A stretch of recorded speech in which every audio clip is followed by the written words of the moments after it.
Hey! In front of me is Xiaomi Redmi 10 and today I would like to show you how you can set up face unlock on this device. Firstly, open settings, then choose password and security, click on face unlock and enter your current location method.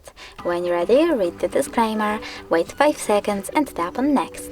Remember to keep your face in frame.